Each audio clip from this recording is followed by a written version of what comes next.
Today, I'm going to tell you about my ups and downs from 2023. Stick around.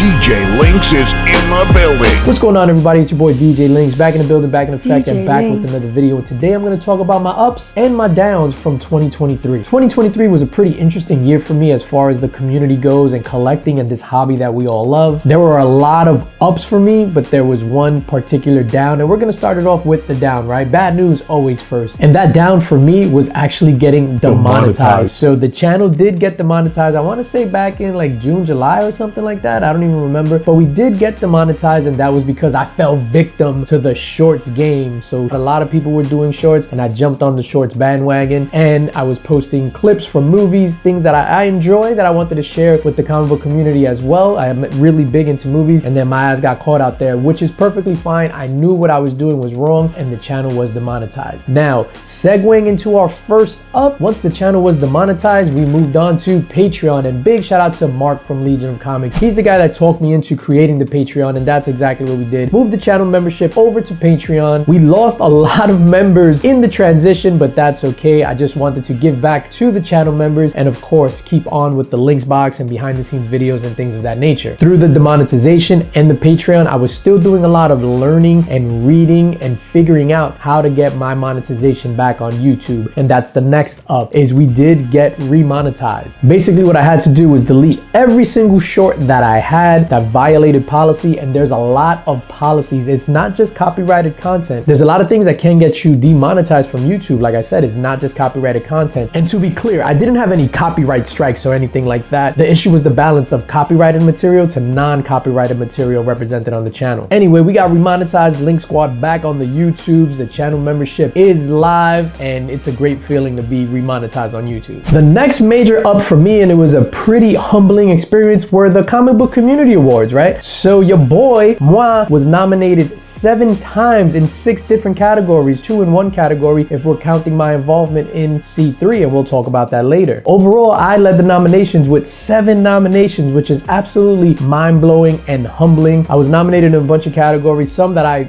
respectfully think that I shouldn't have been nominated for, but that's neither here nor there. But it was a humbling experience to be nominated by my peers, the people in the comic community. I was extremely ecstatic. We did wind up winning 1 award this year, and that was for Comics Curing Cancer, and I couldn't be more happier to get that award. And speaking of Comics Curing Cancer, that's my next up, Comics Curing Cancer C3 2023. We did a lot of good this year, and when I say we, I mean the entire comic book community as a collective. Everyone involved in C3 weekend, from the people that donated art to be put up for sale, or books, stuff for the prize wheel, people that put down hard-earned money to buy that stuff, with all the proceeds going to Comics Curing Cancer. Astoundingly, we wind up raising more than $51,000, and I couldn't be more proud. Again, I gotta shout out Mark from Legion of Comics and Rob Fat Stacks of Comics. Together we lead this thing, and this year was insane. We're already taking steps to make 2024 even that much more enriching. It is going to be crazy, the stuff that we have in store for C3 2024. Another up, and this is specifically for Comics Curing Cancer, was the Comics Curing Cancer exclusive Unnatural Order #1, released in collaboration with the Comic Mint and Jinx Removing Studios. That's my guy Matt Wilson who did the cover. The Comic Mint covered all the costs, the production costs of that book, and it came out absolutely fantastic. Another up, and it involves another exclusive, was the Illuminati. That's us, the Friday Night in the Mix crew. The Illuminati released their own exclusive, and that was of the Savage Samurai #1. And what I'm extremely proud of that, and this is why it's one of my ups for the year, is that not only is it the homies from In the Mix, Mix Kicks and Comics, Remy Q Studios, Tyler from Wack Comics, Mark from Legion of Comics, but it's also the fantastic CBC Award nominated Austin LeMay who did the cover, my guy Javon Jordan who wrote the story. It was truly a collaborative experience, and I'm super ecstatic with the finished product. We got got some salve still available, so hit us up. Speaking of In the Mix and my Illuminati brothers, I'd be remiss if I don't shout them out. Like again, Nick's Kicks and Comics, Tyler, Remy, Mark from Legion of Comics. In the Mix, in the beginning it was more interview style, and then we started doing some hangouts, and that kind of morphed into a fixed panel of just us, the 5 of us, just talking shit, shenanigans, and I have a blast every Friday night at 9 o'clock. And of course, I cannot do it. In the Mix is not what it is without the 4 of those gentlemen, and I salute you, my guys. Another one of my ups was finally completing the renovation of this room. It took me forever, and it was a huge weight off my shoulders when we were done and I was able to put things on the shelf. I am extremely happy and proud of this room. Now, the downside to this, I did have to kind of put some figures in storage, so the room which I thought was gonna house everything that I own actually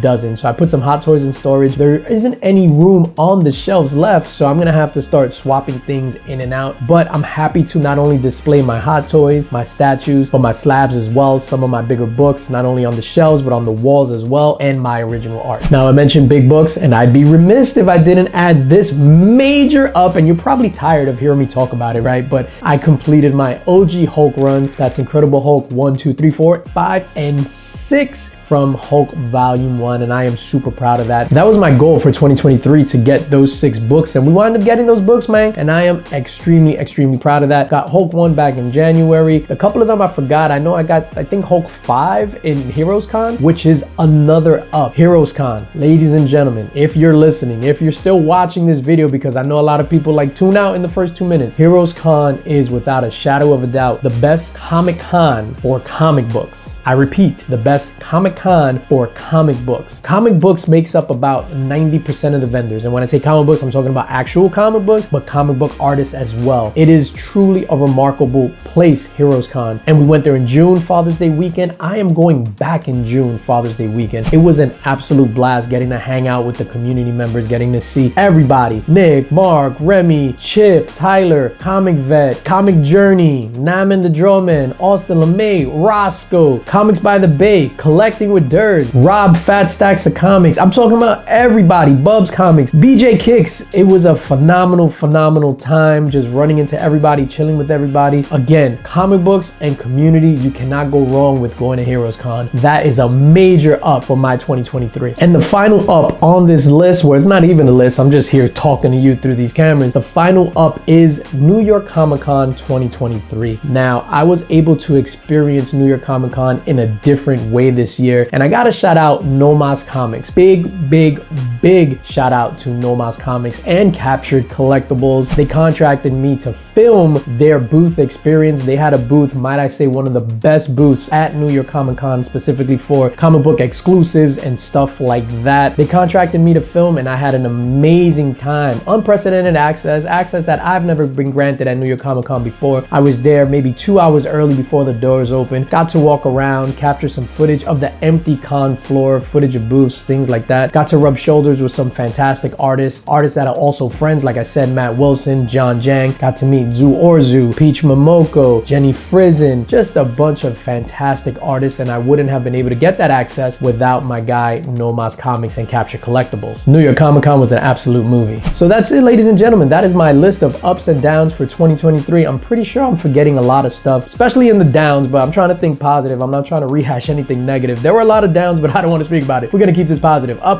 all the way up. And before I get out of here, I want to give a big shout out to you, the viewer. Anybody that has ever clicked on one of my videos, commented, liked the video, sent me feedback, sent me a troll comment, was in the chat on In the Mix Friday nights, won a prize, anything, any involvement or engagement that you had with the channel, thank you. I mean that from the bottom of my heart. I can't do what I do without the engagement of the comic book and YouTube community. Here's hoping you all have a successful 2024 filled with way more ups than downs. And that's gonna do it for me, ladies and gentlemen. As always, subscribe, like, hit that notification bell, share this video, tell your friends about me, consider joining the LINX squad, and as always, most importantly, spread love because it's the Brooklyn way. Happy New Year. Peace.